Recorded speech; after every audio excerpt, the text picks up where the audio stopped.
Mar Amarillo, febrero de 1904. Tras décadas de posponer su expansionismo en el lejano oriente, el Imperio ruso se apresta a retomar sus pretensiones. Pero una potencia emergente está por poner a prueba una vez más la destreza militar europea en tierras asiáticas.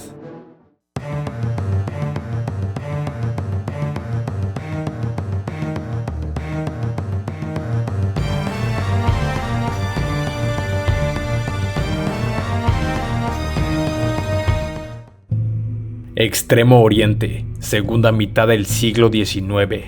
Durante más de un siglo, las pretensiones expansionistas rusas en Asia Oriental se habían visto obstaculizadas por China, cuyo proteccionismo se había probado inexorable ante los embates de las potencias occidentales. Pero tras la Primera y Segunda Guerra del Opio, China terminó por ser sometida a los intereses extranjeros, y en especial a los del Reino Unido, que guardaba con recelo el poder en la región, bloqueando las ambiciones de otras potencias.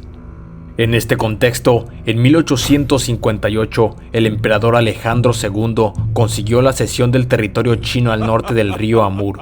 Sin embargo, la adquisición de Rusia alarmó a los británicos, quienes sabotearon los intentos rusos por anexionar más territorios. Así, durante los siguientes 30 años, la atención de Rusia se concentró en Europa, dejando de lado su política en el lejano oriente. A finales del siglo XIX, Alejandro III sucedió a su padre como emperador de Rusia y se dispuso a revivir las aspiraciones expansionistas en la parte más remota de su imperio, comenzando la construcción del ferrocarril transiberiano en 1891.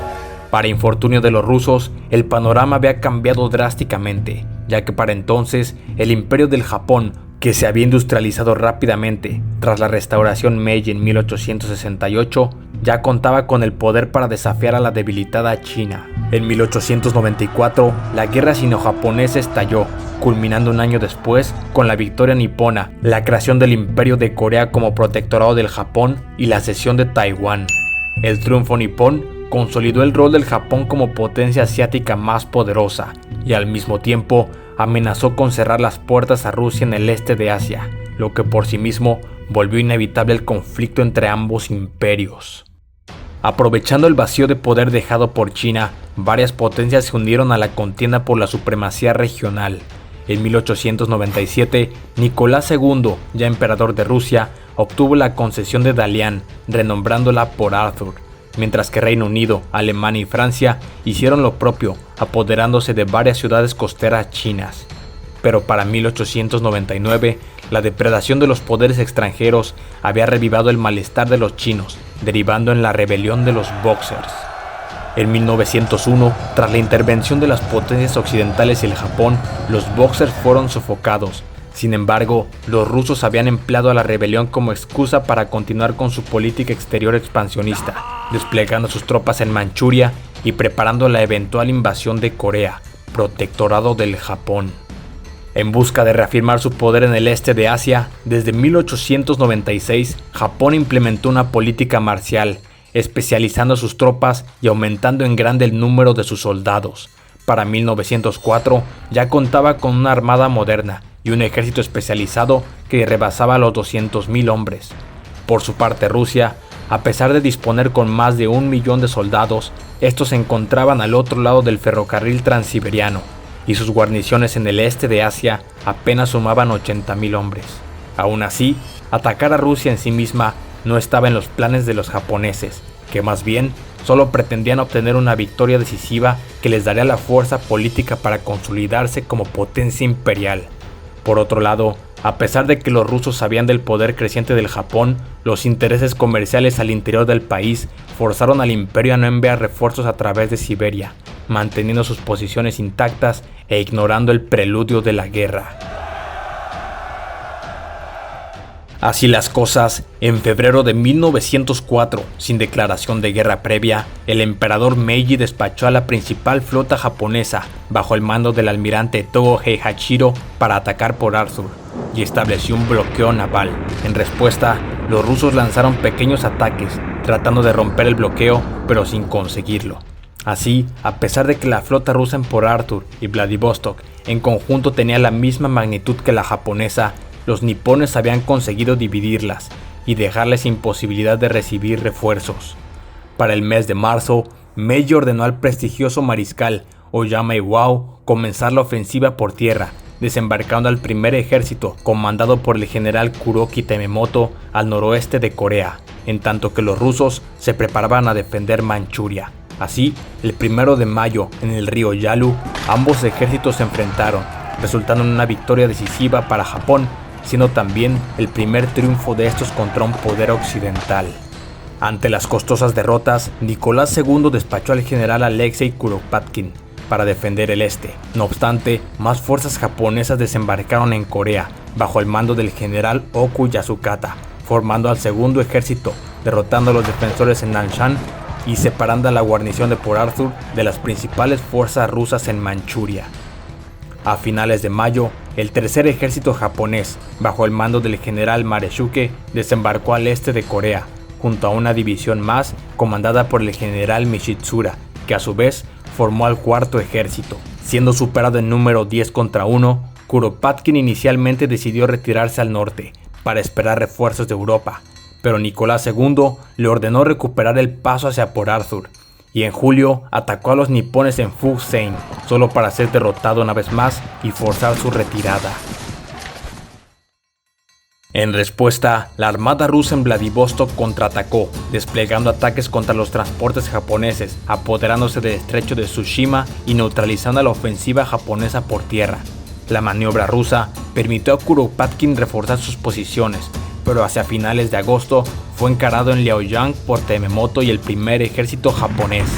A pesar de causarles más de 23.000 bajas y que en esta ocasión los rusos superaban en número a sus enemigos, los japoneses se volvieron a imponer, por lo que Kuropatkin se acantonó en Mukden, donde ya estaba recibiendo refuerzos por 30.000 hombres al mes a través del ferrocarril transiberiano.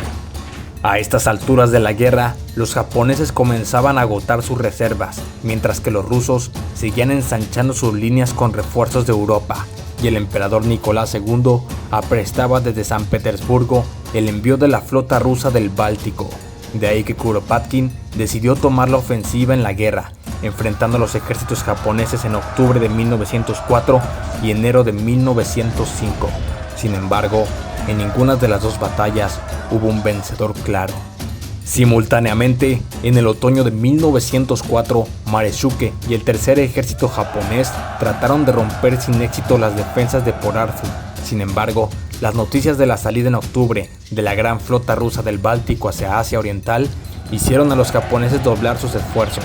Este hecho expuso a miles de soldados contra las ametralladoras rusas, resultando en grotescas masacres que estremecieron a los medios de la época. Pese a todo, Mareshuke continuó asediando Port Arthur, y en enero de 1905 los rusos ondearon la bandera blanca y se entregaron. En febrero, Kuropatkin volvió a avanzar hacia el sur para detener el avance del mariscal Oyama Iwao y los 4 ejércitos japoneses. La batalla dejó miles de muertos en ambos lados, y una vez más, los rusos fueron derrotados. Kuropatkin se vio obligado a abandonar Mukden, que fue ocupada por los nipones, quienes pese a la victoria, se encontraban exhaustos. Con la campaña en tierra perdida, la única esperanza rusa de ganar la guerra era a través del mar. A principios de mayo de 1905, la flota rusa del Báltico, comandada por el almirante Razhiestnienski, ya había alcanzado el mar de China, pero a finales del mes fue interceptada por la flota de Togo Heihachiro en los estrechos de Tsushima. Aunque la flota rusa se creía formidable, en realidad estaba compuesta por barcos lentos y viejos, mientras que la flota japonesa era más rápida y contaba con mejor armamento. Así, tras 2 días de enfrentamientos, 2/3 de la flota rusa habían sucumbido, de los cuales solo 4 barcos lograron alcanzar Vladivostok, y con esto terminó la aspiración rusa de dominar las aguas. Por si fuera poco, en el mes de julio, los japoneses comenzaron la ocupación de la isla de Sajalín, y en agosto, esta pasó a manos japonesas.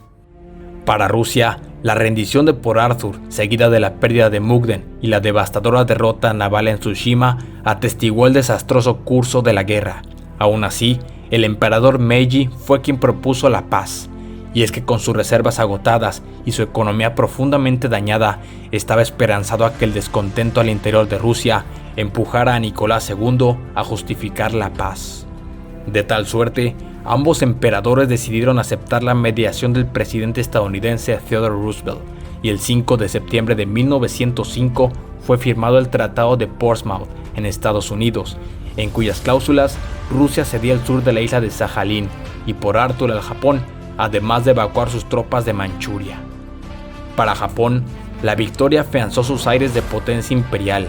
En 1910, anexaron oficialmente la península de Corea, suprimiendo violentamente el lenguaje y la cultura, además de ganar una posición de igual frente a las potencias europeas.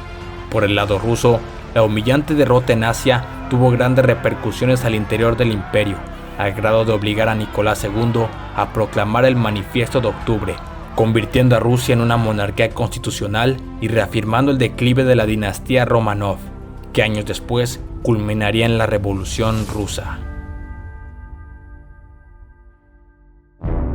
Espero que hayas disfrutado de este episodio. Suscríbete, dale me gusta, activa la campanita de notificaciones y ayúdame compartiendo este video. Nos vemos en el próximo.